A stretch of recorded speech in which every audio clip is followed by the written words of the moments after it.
Hello students, today we are going to deal about routine hospital diets. Usually when a patient is admitted in the hospital, they cannot have any food from the home and they will have to inevitably consume the food which is being served at the hospital.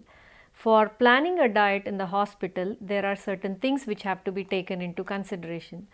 As a part of this topic, routine hospital diets, we are going to deal with two objectives, that is to understand the principles of routine hospital diets and to understand what are the special feeding methods which are usually utilized in the hospital pattern. To first start with the different kinds of routine hospital diets, we will look into the different kinds of routine hospital diets. There are 7 different kinds of routine hospital diets. The first one is clear liquid diets. Clear liquid diet is usually a temporary diet which consists of clear liquids without any residues, which is non-stimulating, non-irritating and non-gas forming. Small amounts of fluids, usually an amount of 30 to 60 ml of fluids, are served at frequent intervals, that is at a frequency of 2 hours, to replace the fluids and electrolytes and also to relieve the thirst in the patient. Being composed mainly of water, carbohydrates and some electrolytes, a clear fluid diet can normally provide only 400 to 500 kilocalories per day, 5 grams of protein and a negligible amount of fat and 100 to 120 grams of carbohydrate only per single day. It is nutritionally inadequate and therefore a clear fluid diet has to be used for a very short duration. It is usually nutritionally inadequate and therefore used for a very short duration, that is for somewhere around 24 hours to 48 hours only. The conditions in which clear fluid diets are used are pre-operative patients, that is when a patient is getting ready for a surgery, for bowel surgery, gastrointestinal surgery, etc. It is used prior to colonoscopic examination. It is used in post-operative conditions in the initial recovery phases after an abdominal surgery or after a period of intravenous feeding. It is also used during acute illnesses, infections of acute gastrointestinal disturbances such as gastroenteritis, when fluid and electrolytic replacement is desired to compensate for losses from diarrhea. It is also used as a temporary food intolerance measure. It is used to relieve the thirst. It is also used to reduce the colonic fecal matter. Then the second kind of routine hospital diet is full fluid diet. A full fluid diet, it includes all the foods which are liquid or can be liquefied at room and body temperature. The full fluid diets are free from cellulose and any kind of irritating condiments and spices. This diet can be properly planned and made nutritionally adequate for maintenance requirements.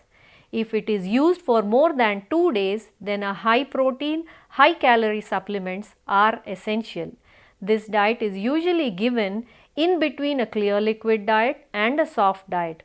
The average nutritional composition of a full fluid diet is around 1200 kilocalories per day with 35 grams of protein, and this diet is usually given at an interval of 2 to 4 hours intervals. The conditions in which a full fluid diets are used are, it is most often used in post-operative conditions who are progressing from clear liquid diets to solid foods in cases of acute gastritis and infections. It is also used following oral surgeries or plastic surgery of face and neck area. It is also used when chewing and swallowing dysfunction is present in acutely ill patients. Patients with esophageal or stomach disorders who cannot tolerate solid foods owing to anatomical irregularities, also full fluid diets are used.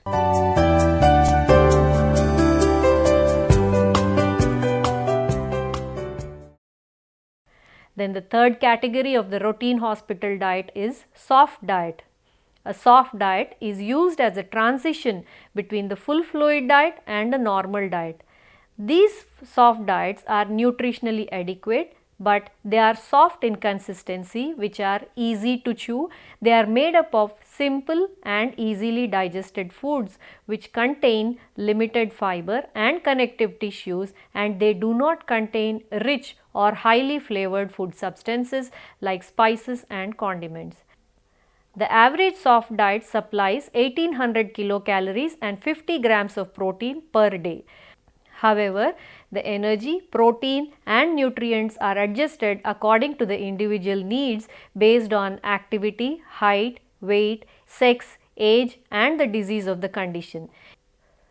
It can also be given as 3 meals a day with or without and in between the meal feedings. The conditions where soft diets are used are patients who are progressing from full fluid diet to general diet, in post-operative patients who are unable to tolerate general diets, patients with mild gastrointestinal tract problems, weak patients or patients with inadequate dentition to handle all the foods in general diet, to people who are having diarrhea or convalescence. It is also given to people who are having acute illnesses and convalescence and during acute infection conditions. A soft diet can be modified as a mechanical soft diet. The fourth category of routine hospital diets is mechanical soft diet. Many people, they require a soft diet simply because they don't have teeth, or such a diet is known to be mechanical or a dental soft diet. It is not desirable to restrict the patient to the food selection of the customary soft diet and following modifications to the normal diet. Vegetables may be chopped and diced before cooking. Hard, raw fruits and vegetables are to be avoided. Tough skins and seeds also have to be removed from the food preparations. Nuts, dry fruits etc. can be used in chopped forms or powdered forms. Meat has to be finely minced or it can be ground. Soft breads can be used. Soft chapatis also can be given in the mechanical soft diets. The conditions where the mechanical soft diets are used are in cases of limited chewing or swallowing conditions, patients who have undergone head and neck surgery and patients who are having dental problems, and in cases of anatomical esophagus strictures. Then the fifth category of routine hospital diets is normal diet. As the name indicates, a normal diet is defined as the one which consists of any or all the foods which can be eaten by a normal healthy individual. It is usually planned keeping into consideration the basic food groups in mind so that the optimum amounts of all the nutrients are provided. As there is no restriction on any kind of food material, this diet is very well balanced and nutritionally adequate also. Since the patient is hospitalized or is at bed rest, a reduction of 10% in energy intake should be made, and too many fatty foods have to be avoided, fried foods have to be avoided because they will be difficult to digest in a hospitalized patient. The proteins are slightly increased to about 10% higher than the recommended intake to counteract a negative nitrogen balance. All the other nutrients will be given in the normal amounts only as per the required dietary allowances. Then the sixth category among the routine hospital diets are cold semi-liquid diets. These are special kinds of diets which are given for patients following tonsillectomy or throat surgery until a soft or general diet may be swallowed without any kind of difficulty. It contains more of cold beverages or sometimes lukewarm preparations. Then the last category which comes in the routine hospital diets are blenderized liquid diets. This is adapted in conditions of inadequate oral control, oral surgery with dysphagia, wired jaws. Blenderized foods can be consumed through small openings. Patients with reduced pharyngeal peristalsis also, these diets are given. Routine food is made into liquid pulp and they can be prepared using a kitchen blender. Now these are all the different kinds of routine hospital diets which can be adapted if a person is in a condition to consume, whether it is a clear liquid or a soft liquid or a full fluid.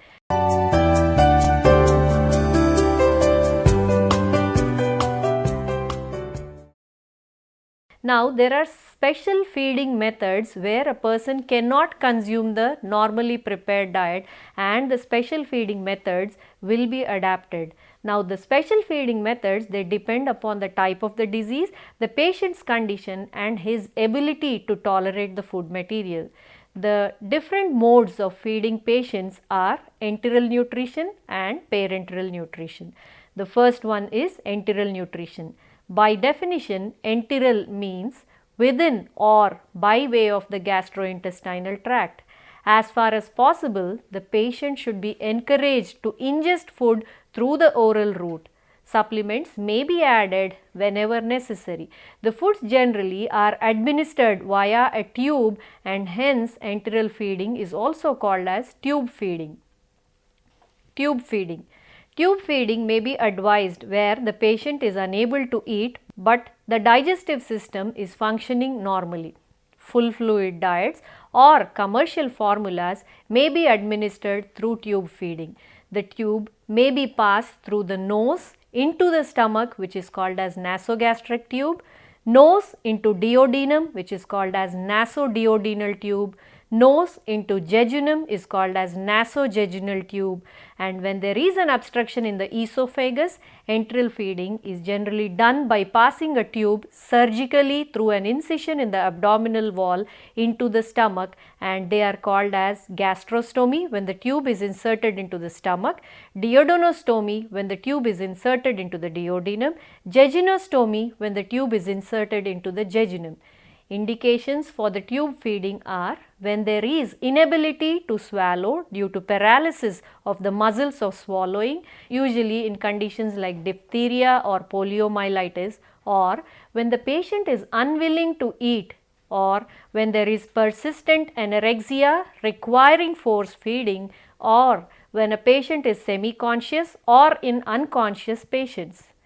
The enteral feeding is also given when there is severe malabsorption requiring administration of unpalatable formulas, when there is short bowel syndrome, and when the babies are of very low birth weight. Tubes. There are different kinds of tubes which are used for enteral feeding. For enteral feeding for a short period of time, locally available thin bore nasogastric tubes are usually adequate. For prolonged usage, specially prepared thin bore, soft and flexible tubes are desirable. Procedure of tube feeding is the preparations which are to be administered are kept in bottles and marked as for intragastric use. They are usually connected to the tube and allowed to drip into the stomach by gravity. Feeding is started as a continuous drip of 50 milliliters per hour, which is increased by 20 milliliters every hour for 24 hours until the required rate is achieved. Usually 100 to 120 milliliters per every 1 hour is desired. There is an evidence that giving intermediate boluses of feeds every 2 hours improve the metabolism compared to the feeding by continuous drip. The enteral feeds. The types of feeds that can be administered through a tube are 3 different kinds of feeds can be given. The first one is blenderized food. This is prepared for patients who cannot chew and swallow due to cancers in oral cavity, larynx or esophagus. Ordinary food items which cannot be swallowed are cooked very well to soft consistency and then blenderized to make the liquid for feeding through the nasogastric tube. Then the second category is polymeric mixtures. Polymeric mixtures, they contain intact protein, fat and carbohydrates of high molecular weight and are having low osmolarity which require normal digestive juices. The third one are called as elemental diets. Elemental diets are commercially pre-digested mixtures of amino acids, dextrins, sugars, electrolytes, vitamins and minerals with very small quantity of fat. They are free of lactose and can be easily administered. The main indication for elemental diets is short bowel syndrome till functional regeneration occurs in the residual bowels. These diets are usually used as alternatives for intravenous feeding. The disadvantages of these diets are they are very expensive, they are unpleasant to taste, and sometimes osmolarity also could be a major problem. Therefore, easily digestible and more palatable preparations of casein and egg albumin are preferred over the commercial mixtures. To prevent essential fatty acid deficiency, enteral feed should provide 4% of total calories as essential fatty acids.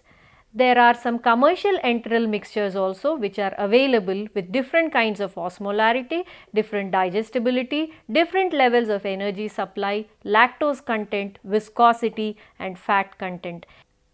Examples of commercial formulas are Ensure, Ensure Plus, Osmolite, Triosorbon and Isocal. The methods of administration of enteral feeds are three different procedures.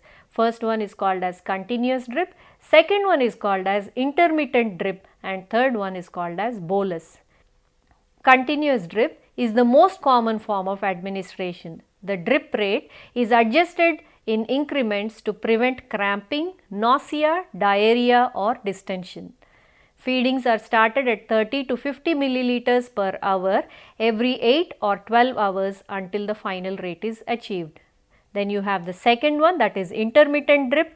In this 4 to 6 feeds are given with regular periods of interruption, that is 4 hours of feed will be given and 4 hours no feed will be given, 4 hours on and 4 hours off. Then you have the bolus method. In this method, large volume of feed is given in very short time. For example, 200 milliliters of food or feed is administered in a minimum time of just 10 minutes.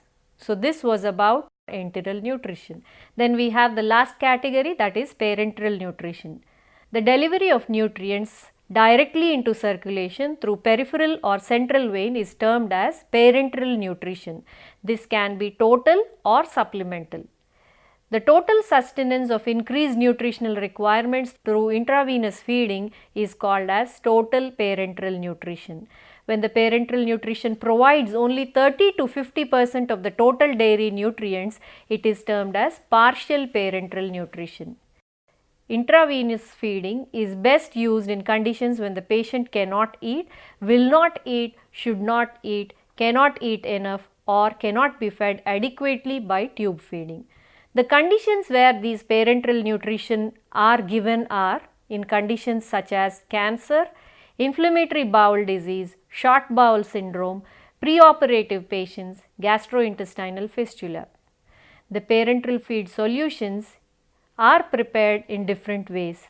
The peripheral vein solution should be of less than 600 milliosmolar value, because if higher osmolarity is there, it usually results in thrombosis or inflammation of the vein.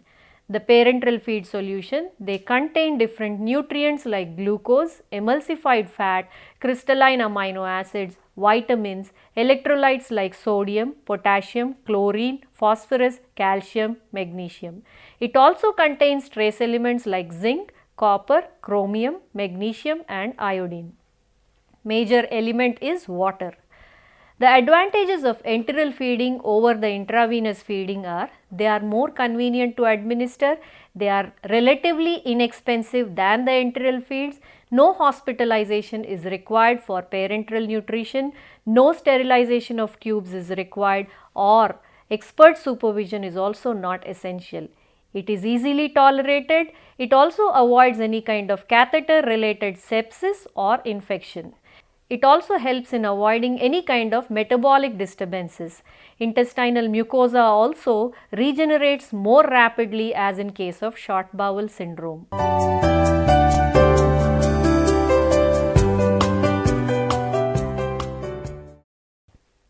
The food exchange lists, they facilitate a very wide choice in selecting the foods within every exchange while controlling the total calories, protein and fat in the daily diet.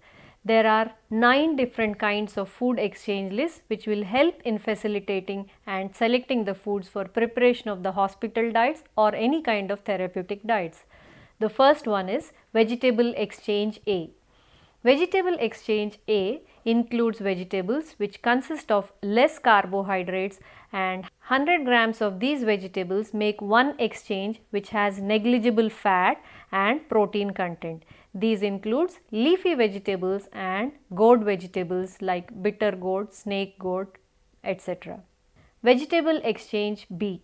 Vegetable Exchange B includes vegetables which has high carbohydrate contents. For example, carbohydrate content of about 7 to 10 grams of carbohydrate, 2 grams of protein, negligible amount of fat which gives around 50 kilocalories per day.